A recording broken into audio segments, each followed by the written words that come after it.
Hello and welcome to part 2 of the Pensado mix competition video. Jesus on the main line, always with me.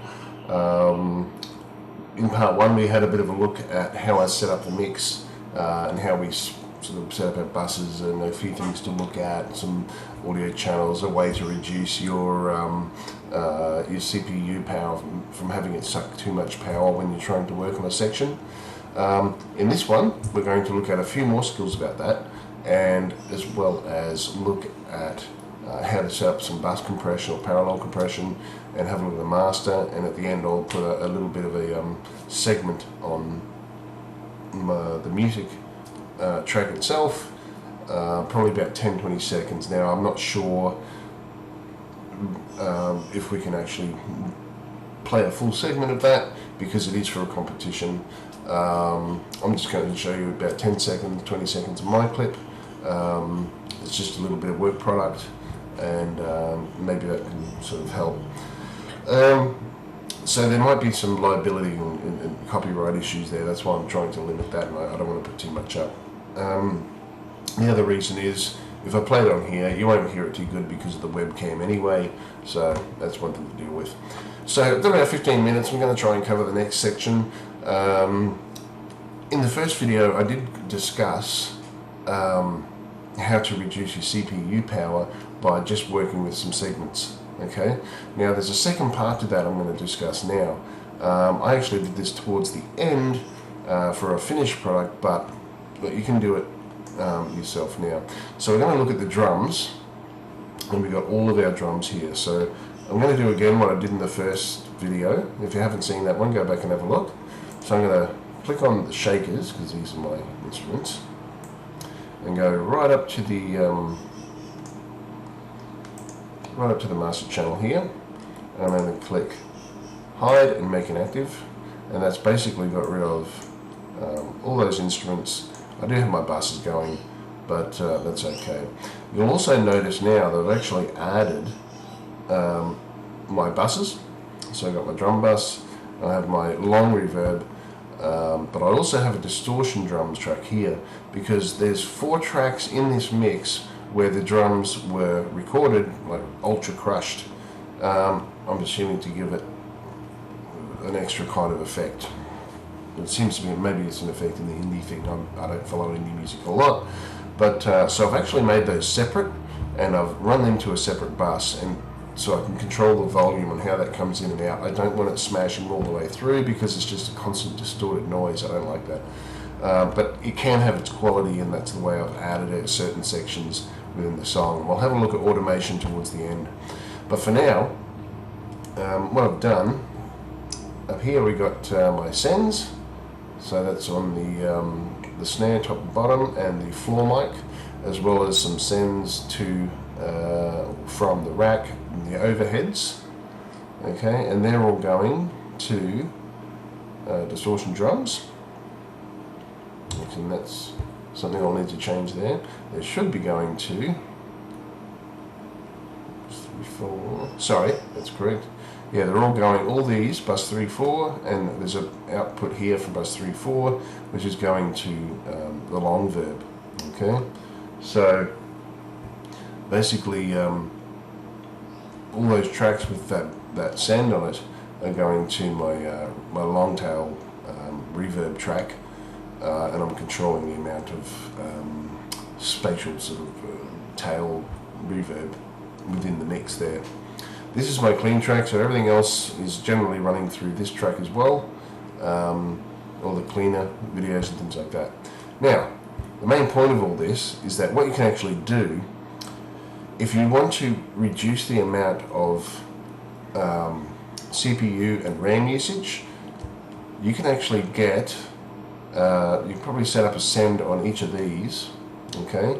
And so we go to here, and what I would do, I would not put the long reverb in, you just want your dry drums, so these two here, and we're going to set up a new stereo audio track, okay?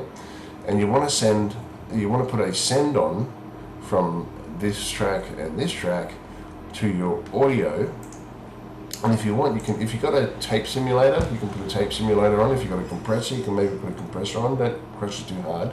Don't overdo compression in your mixes. It actually just weakens it and can cause problems. You want to keep as much natural sound in the whole recording as you can. Okay, so this would be, you would just call it drum print. Okay, so you got your drum print there. And what you want to do is go to the beginning of your mix. Here's your drum print. Okay, so you go to the beginning, and you want to make sure that the sends going here are coming to an input. So you want to set up a bus. I've used most of mine already. And by the way, when you turn off all those tracks and you hide the inactive tracks, all their buses become, as you can see here, their buses actually become available. Don't use them.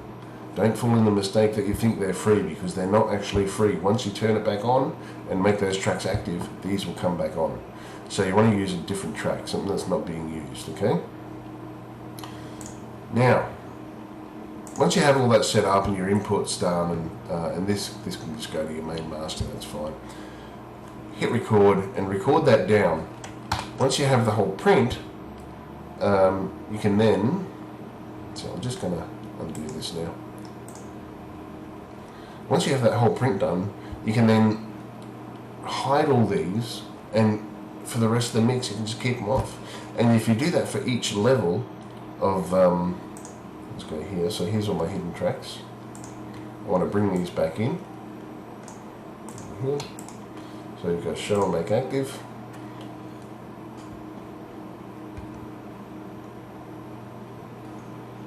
Put these away, and you'll see that the tracks are back, and the buses, once again, are all full. Okay, so just be aware of that. Otherwise, once you start getting buses mixed up, you can give yourself a real headache if you're not familiar with it. But it's easy to fix, it just takes time. So all your instruments are back, and you can actually do what I was saying for each of these. If you really want to save your hard drive and your RAM, just do a printed track, one printed track in stereo for each instrument track, okay? And just run it at the end, so you just run them all in. But only do the dry recording. Keep your reverbs separate. Don't print them down, okay? Because you don't want those effects coming through. You want to keep everything as dry as possible, and then add your wetness and add your effects to it later.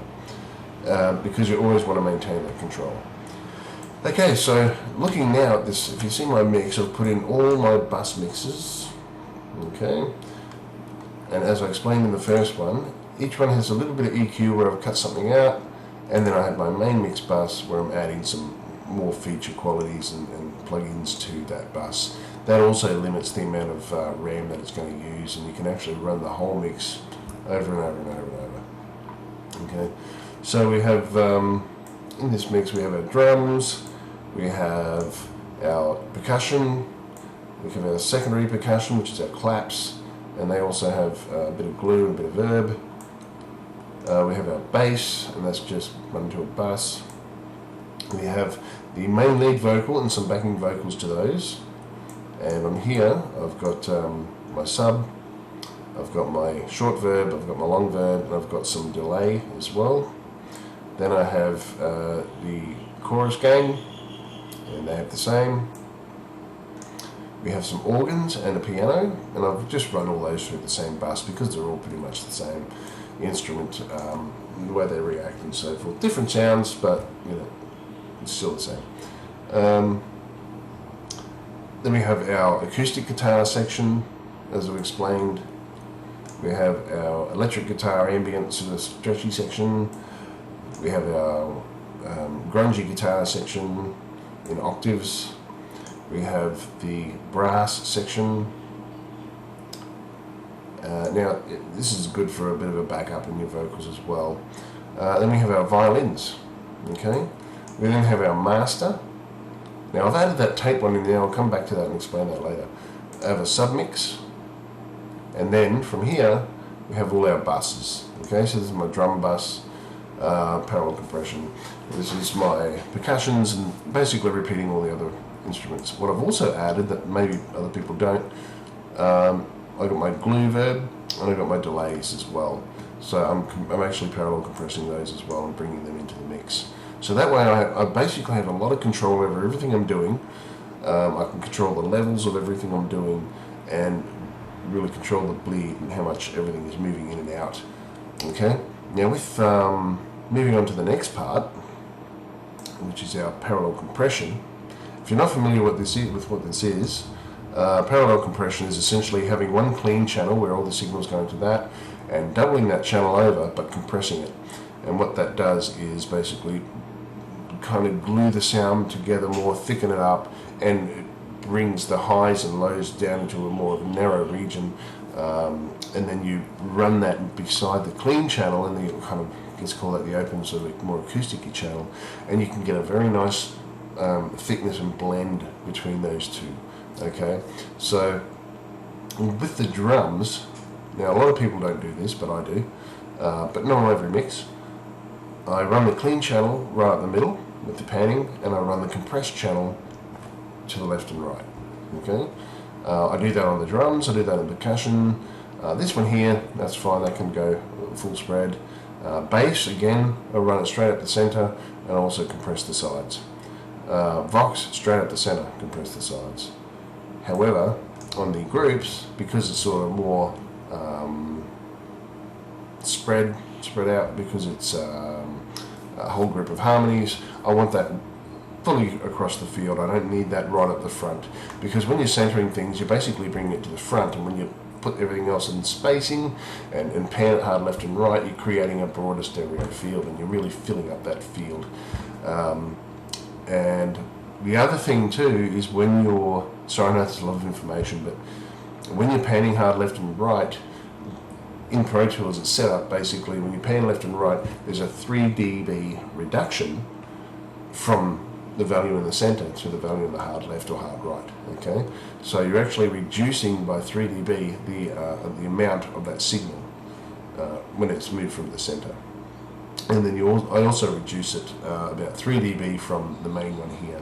So I set that, usually bring that down to start with at minus 3 dB, and then this one at minus 6.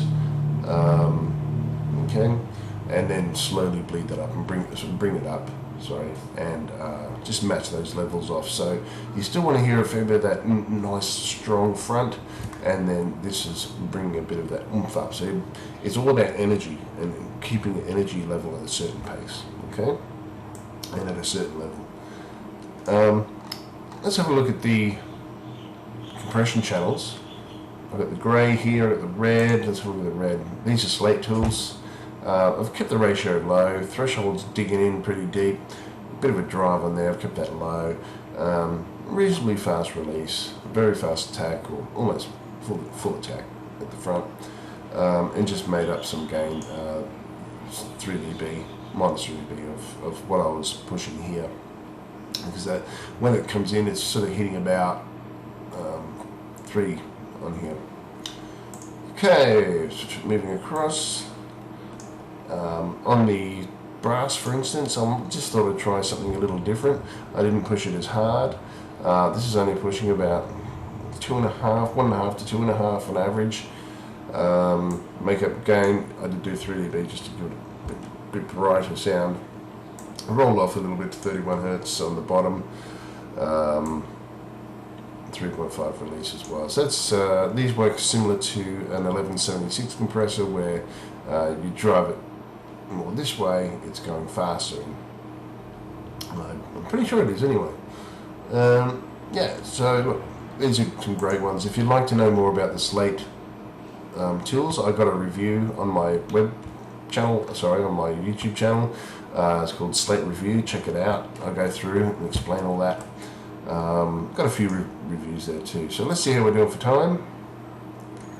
Let's have a look. Let's bring my main minute. 14 minutes. Great. Got about 1 minute for explaining this, and then I'll go quickly over the mastering and go from there. What I've done essentially here at the end, before I'm mastering, is I have my submix channel. I can turn that one off actually. I have my submix channel. I have a limiter, and on my limiter, let's bring that down. it's 0.3 for the threshold and 0.1 for the ceiling. Okay, so it's letting everything come right up to the top, and then just cutting off the top. Basically, a brick wall limiter.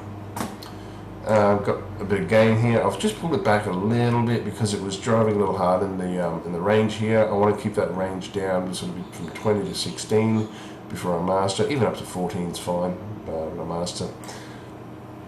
On my tape channel, I have the tape plug-in. I've got it 15 inch. It's on the FG456. I've got a 1/2 inch 2-track. Okay, and I've pulled a bit of energy back because of all the instrumentation and the parallel compression. It's really up front and a lot of energy coming forward into that master track, and I want to kind of keep that under control. So I've pulled back the input, increase the output. Normally you would crank this input here and get that real saturation sort of going, but I still get a fair bit of saturation because there's so much energy. It's hitting up around the 1-2 mark in here anyway, and peaking quite a bit. So there's still a lot of that saturation. It's just about controlling the input that's going in, the amount of energy that's hitting that. After that, I've put in a compressor. Again, I put it red.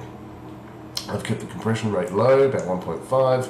I've also kept the threshold pretty low, the attack pretty low, fast, and reasonably moderate to fast released. I've got the drive going a lot harder, and my gain is 3.1. And what that ultimately does is create for me a printed track. Where is it? Where is it? So many tracks. Oh, I've gone past it. There it is. So this is my tape track, and basically I recorded, I'm running everything down through the parallel compression, everything down to my tape track here. I print that out and record it and just let it play through. And as you can see, it's got some nice levels on it there. And basically I print that down, I export that, and I get that ready for my master, which I'm going to quickly show you now because I'm running out of time. Let's have a look. Open recent, we'll go to the master. Nah, don't save. Master, very simple.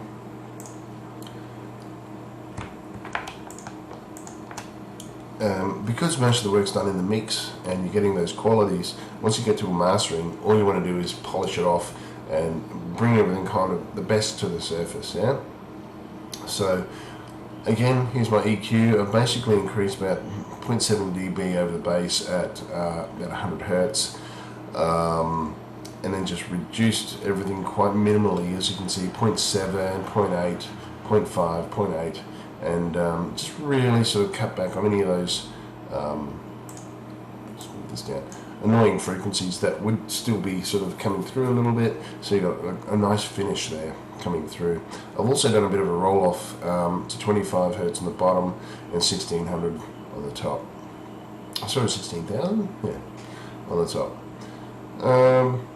So that's a basic EQ just to reduce, clear out the noise. I've then put these basically as just to bring out a bit of highlights and just kind of highlight things. That's where we go here. So again, 0.7 dB. There's a fair bit on that one because the lower mids were kind of missing a bit. And I just want to fill that out a little bit. 1.15 as well there. I put a lift in. This is one of my favorites. I love using this. It goes great for the drums, and it also gives it a bit of mid-range and high in the body as well. The thickness, this one here, it's called the Revival. Gives it a bit more mids and higher mids, and a bit more thickness around just above the low end. I also have my Earth here. Okay, and that gives it, the Earth is really good. It's kind of similar to the Universal Audio, was it low boost or something? Some kind of low boost one. In Universal Audio, it's kind of like a boost for bass and stuff, but it just works really well. It's like a low end one. This is kind of similar, and it's a third-party package that comes with the Slate packages by Aosis. And then I also put my high one on here too.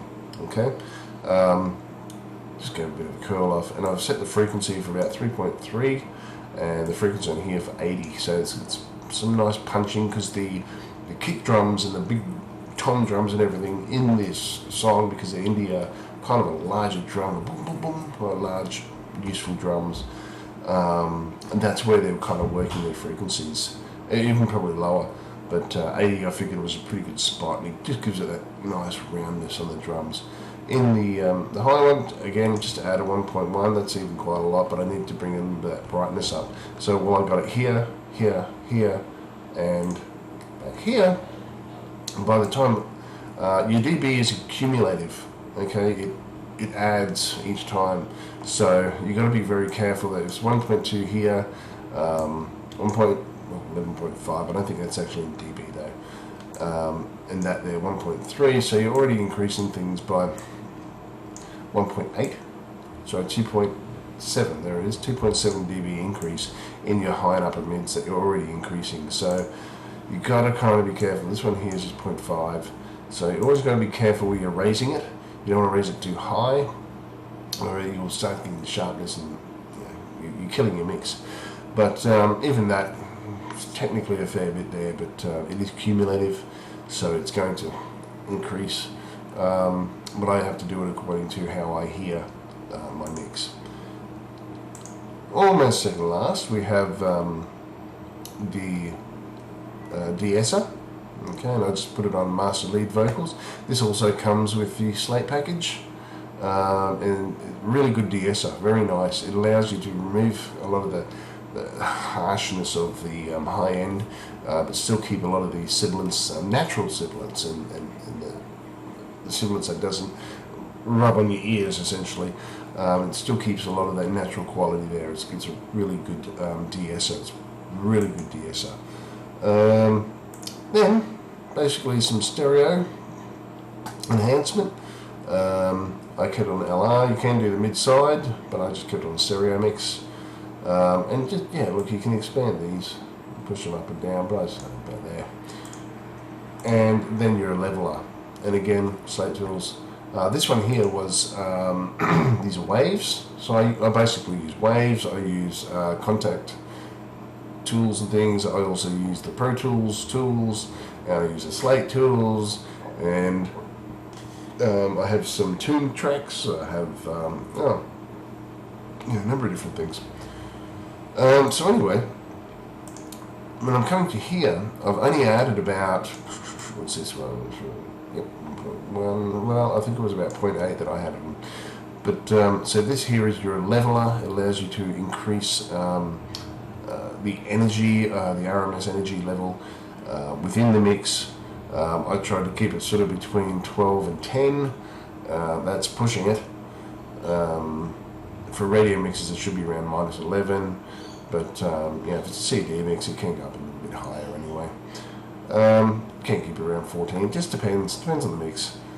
But that's your reference. You don't want to go too high, or it ends up just sounding crushed, and not good crushed, bad crush. Harmonic distortion, bad harmonic distortion, not good one. You also have transient kind of levels that you can push a little bit more energy out of each of these. I've set the mastering compressor to, I think, about 1.4, there it is, and about -4 on the threshold as well. Fast attack, reasonably fast release. There you have it. So that's sort of covered everything.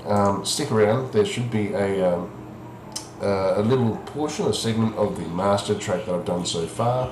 What I do my master, I might spend an hour on it or two, something generally, usually a bit shorter. Have a listen a few times, finish it, walk away, print it off, walk away. Then I might listen to it the next day and see how it sounds. Did I miss anything? Is anything not sounding right? And I might do this 2 or 3 times. Now I'm pretty happy with it. But I'm usually pretty happy the first time, especially happy the second time. Anyway, that's it. Stick around, have a quick listen. Subscribe to my YouTube channel, audioenergy.com as well. That's my website. My name's Shannon, audio engineer and sound designer, composer, and mix competitor. Look, thanks for coming in. I hope it's really helped. I know I went through a lot of this stuff really fast, but I'm trying to keep it condensed as possible. Anyway, see you next time. Thanks for joining me.